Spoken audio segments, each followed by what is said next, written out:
saudara yang terkasih dalam Tuhan Yesus Kristus, selamat pagi. Renungan kita pada hari ini diambil dari Yohanes pasal yang kelima ayat 1-18. Judul renungan kita hari ini adalah tak kunjung bergoncang. Jawab orang sakit itu kepadanya, Tuhan, tidak akan ada orang yang menurunkan aku ke dalam kolam itu ketika airnya sudah mulai tergoncang, dan sementara aku menuju ke kolam itu, orang lain sudah turun mendahului aku. Mengalami sakit atau penderitaan lain untuk jangka waktu lama pasti tidak menyenangkan. Orang lumpuh di tepi kolam Bethesda menanggungnya selama 38 tahun. Kolam ini ajaib. Ketika malaikat Tuhan mengguncangkan airnya, orang pertama yang menceburkan diri ke dalamnya akan sembuh. Tak heran jika pada kelima serambinya berjejal orang-orang sakit. Mata mereka senantiasa mengawasi air kolam, pengharapan mereka tertuju pada guncangan airnya. Namun setelah berjuang puluhan tahun, orang lumpuh ini telah gagal beroleh kesembuhan. Ketika Yesus bertanya kepadanya, maukah engkau sembuh? Dia menunjukkan sikap pesimisnya. Satu-satunya jalan penyembuhan yang ia tahu adalah menerjunkan diri pertama kali ke kolam saat airnya tergoncang. Tapi dia selalu kalah cepat dengan yang lain. Syukurlah, ketika Yesus memerintahkannya untuk mengangkat tikarnya, dia taat. Dia pun memperoleh kesembuhan, lalu pergi beribadat ke bait Allah sebagai tanda syukurnya. Penderitaan hidup dapat menjadikan kita berputus asa dan mengasihani diri sendiri, juga melupakan Tuhan. Ada kalanya kita mendapati bahwa satu-satunya jalan keluar yang kita tahu pun tetap tidak dapat menolong kita. Syukurlah, dalam situasi yang demikian, Kristus hadir dan menawarkan solusi. Orang lumpuh ini menyadari kehadirannya dan menaati dia. Karena di dalam menaati dialah kita akan mengalami damai sejahtera, sukacita, bahkan pemulihan atas penderitaan yang kita alami. Ketaatan kepada Kristus akan membawa kita memasuki pintu-pintu kemustahilan. Kita bahas, benarkah kolam Bethesda adalah tempat penyembahan berhala? Topik 1. Topik 2, mengenal simbol ular yang dipakai di dunia medis. Topik yang ketiga, asal-muasal kata hygiene. Oke, kita bahas 3 topik ya. Oke, kita membaca teks Alkitabnya terlebih dahulu. Setelah itu ada hari raya orang Yahudi dan Yesus berangkat ke Yerusalem. Di Yerusalem dekat pintu gerbang domba ada sebuah kolam yang dalam bahasa Ibrani disebut Bethesda. Ada 5 serambinya, dan di serambi-serambi itu berbaring sejumlah besar orang sakit, orang-orang buta, orang-orang timpang, dan orang-orang lumpuh yang menantikan goncangan air kolam itu. Sebab sewaktu-waktu turun malaikat Tuhan ke kolam itu dan menggoncangkan air itu. Barang siapa yang terdahulu masuk ke dalamnya, sesudah goncangan air itu menjadi sembuh apapun juga penyakitnya. Di situ juga ada seorang yang sudah 38 tahun lamanya sakit. Ketika Yesus melihat orang itu berbaring di situ, dan karena dia tahu bahwa ia telah lama dalam keadaannya itu, berkatalah ia kepadanya, maukah engkau sembuh? Jawab orang sakit itu kepadanya, Tuhan, tidak ada orang yang menurunkan aku ke dalam kolam itu apabila airnya mulai goncang, dan sementara aku menuju ke kolam itu, orang lain sudah turun mendahului aku. Kata Yesus kepadanya, bangunlah, angkatlah tilammu dan berjalanlah. Dan pada saat itu sembuhlah orang itu lalu mengangkat tilamnya dan berjalan, tetapi hari itu adalah hari Sabat. Karena itu orang-orang Yahudi berkata pada orang-orang yang baru sembuh itu, hari ini hari Sabat dan tidak boleh engkau memikul tilammu.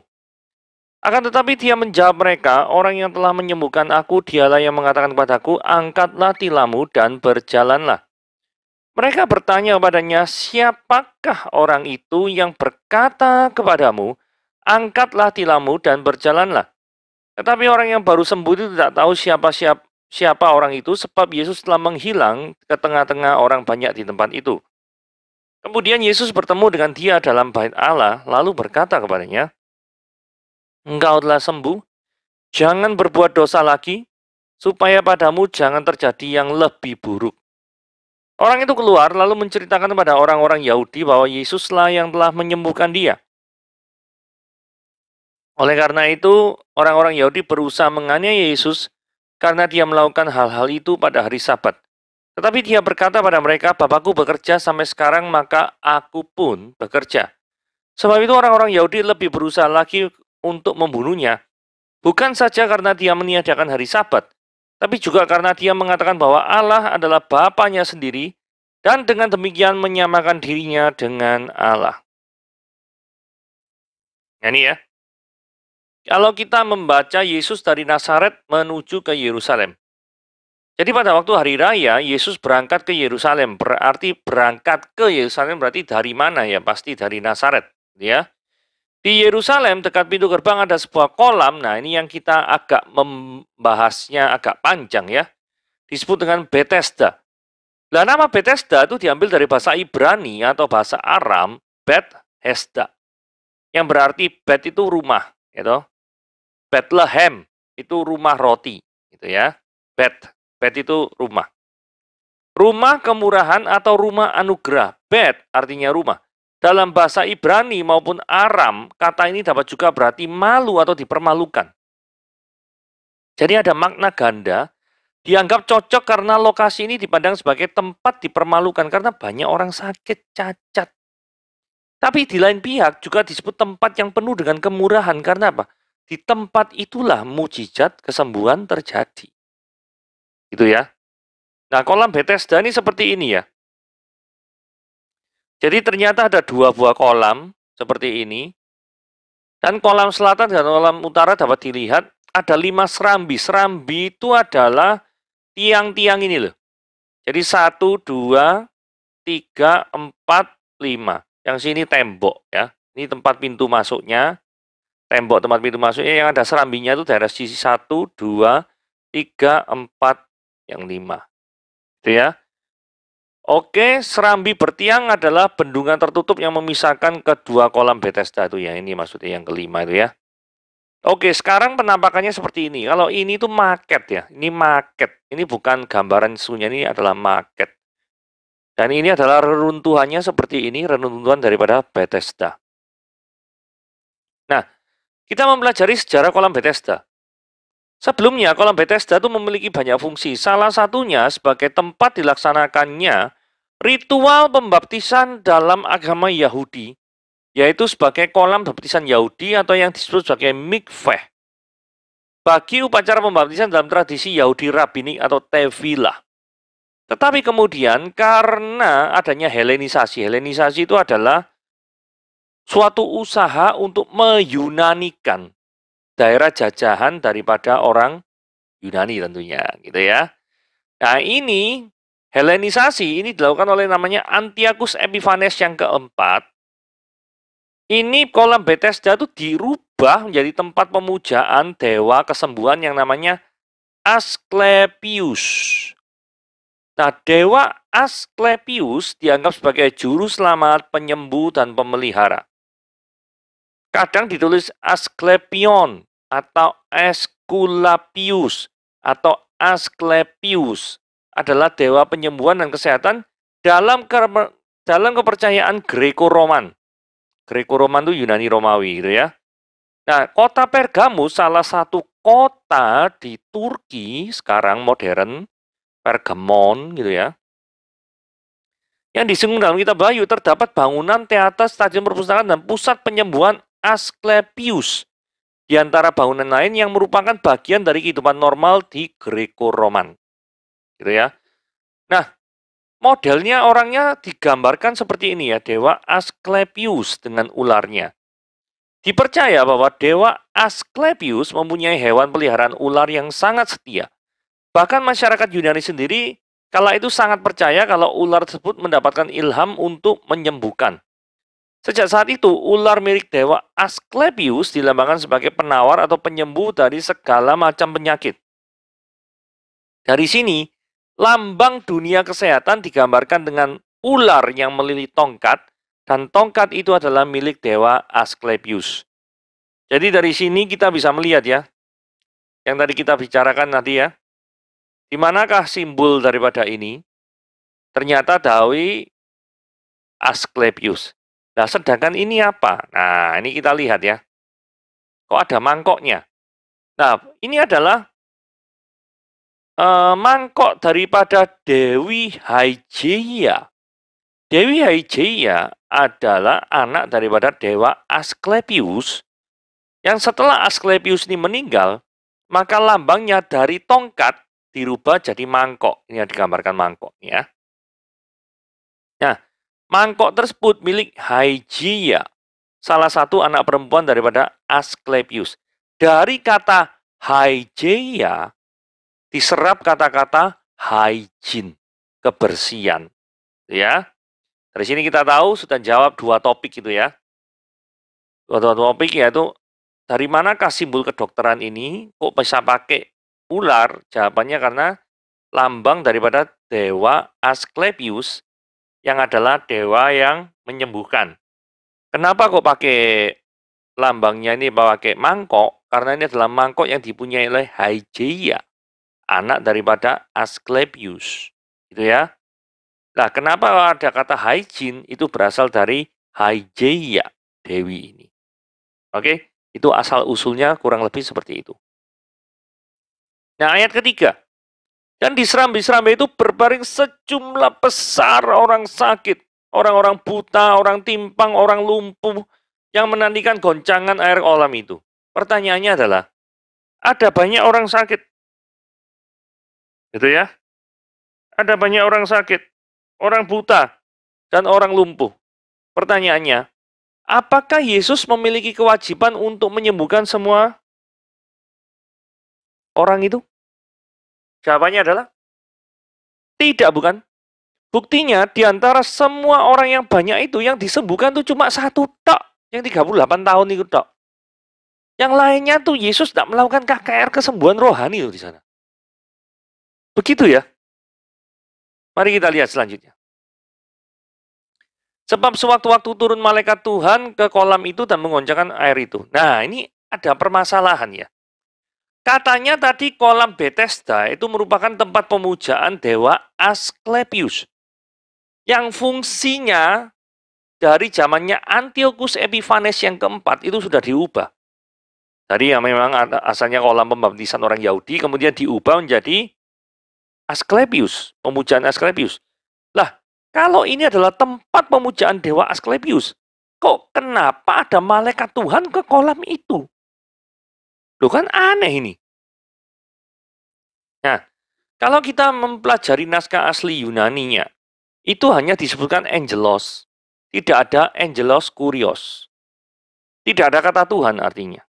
Nah, jadi kalau misalkan angelos ini diartikan adalah malaikat, dan belum tentu malaikat ini berasal dari Tuhan, maka malaikat yang dimaksud sini adalah utusan iblis.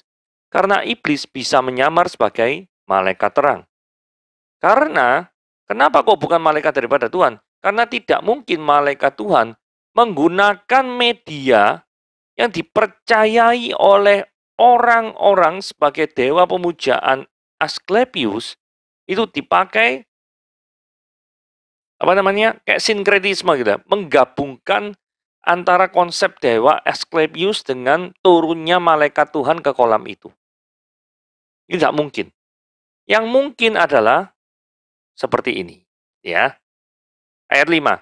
Di situ ada seorang yang 38 tahun, bayang no, 38 tahun ada di kolam Bethesda ini piye rasane. Ketika Yesus melihat orang itu berbaring di situ, kan karena Yesus tahu bahwa orang itu lama sekali, Yesus tanya, maukah engkau sembuh?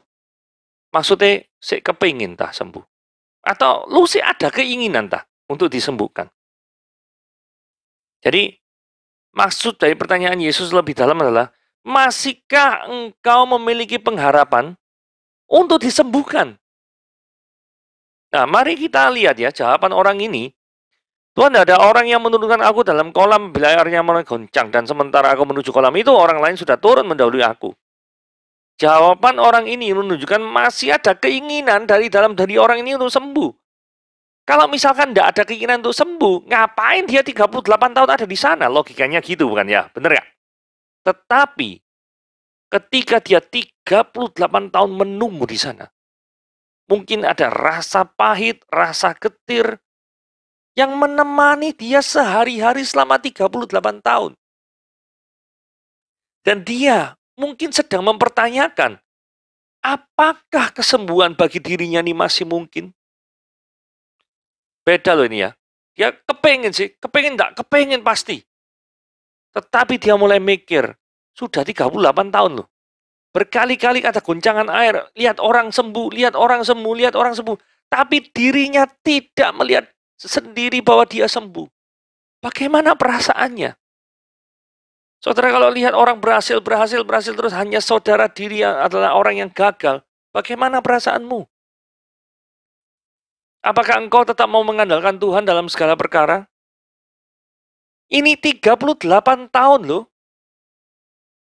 Orang ini memang belum mengenal Tuhan.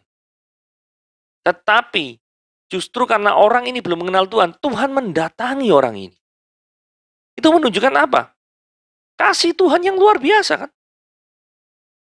Nah nanti kita bahas itu ya. Ayat 8 Yesus ngomong, bangunlah, angkatlah tilammu dan berjalanlah. Sudah gak usah ngurus masalah malaikat-malaikat yang turun-turun, ada goncang-goncang, itu gak usah ngurus kayak gitu.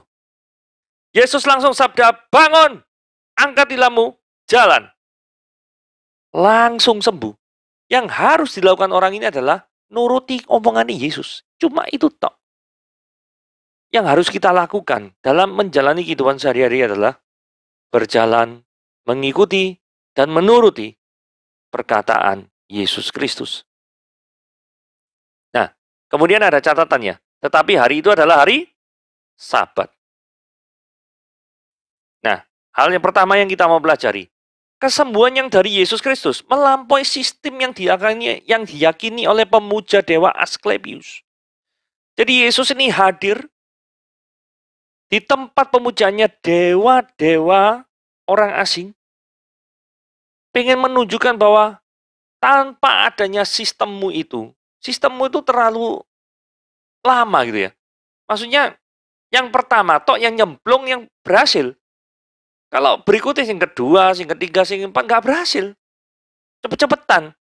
Tapi Yesus tidak usah cemplung-cemplung, ngomong saja. Orang itu asal mau turut, sembuh. Wah, ini kan pasti jauh lebih hebat kan?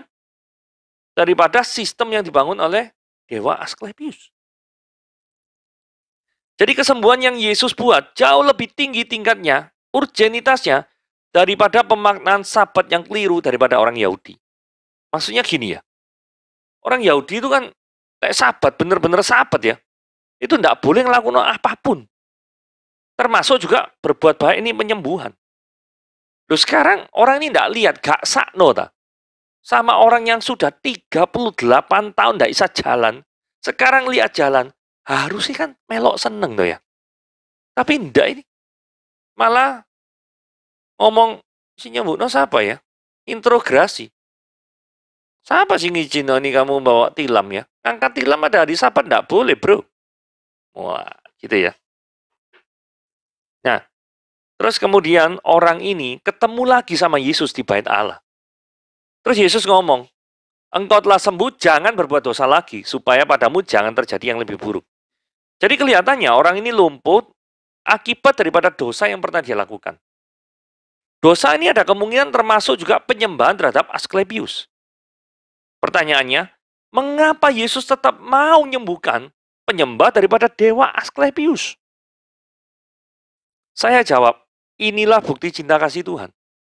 Karena firman Tuhan dalam Roma 5 ayat 8 dikatakan, akan tetapi, Allah menunjukkan kasih-Nya kepada kita, oleh karena Kristus telah mati untuk kita, ketika apa? Masih berdosa. Ketika engkau masih hidup dalam dosamu, Allah menunjukkan kasih-Nya. Ketika orang ini masih dalam penyembahan daripada dewa Asklepius, Allah turut campur tangan, sehingga dia sudah beralih dari kolam Bethesda, beralih menuju bait Allah. Saudara, apakah engkau dalam kehidupanmu ini sekarang masih ada di dalam kolam Bethesda? Masih tidak mau beralih ke menuju bait Allah Tuhan? Padahal Yesus sudah datang kepadamu, memulihkan hidupmu. Apakah engkau yang sudah bisa berjalan? Sebelumnya terkungkung 38 tahun, tapi sekarang sudah berjalan. Masihkah engkau mau ada di kolam Bethesda? Bukankah itu suatu yang konyol? Angkatlah kakimu, angkatlah tilammu, berjalanlah menuju ke bait Allah, menuju ke hadirat Tuhan. Itu yang Tuhan inginkan dalam kehidupanmu. Jadi selama ini kakimu melangkah ke arah mana? Apakah kakimu melangkah ke arah Tuhan? Atau kakimu melangkah menjauh daripada Dia? Saudara, jikalau engkau menjauh daripada Dia, berbaliklah. Bukan kebetulan Anda mendengarkan firman Tuhan pada hari ini. Ingat Roma pasal yang kelima ayat 30, ayat 8. Allah menunjukkan kasih-Nya dengan oleh karena Kristus telah mati untuk kita ketika kita masih berdosa. Nah, orang itu kemudian keluar menceritakan pada orang Yahudi, ngomong, Yesuslah yang menyembuhkan dia. Pertama, sebelum ketemu Yesus di bait Allah, orang ini tidak kenal. Yesus itu siapa? Yang penting ada orang yang ngomong, angkatlah tilammu dan berjalanlah. Tapi sekarang orang ini sudah kenal Yesus. Sebelumnya orang ini tidak kenal Yesus. Jadi intinya gini ya, barang siapa orang yang menikmati mujizat Tuhan luar biasa.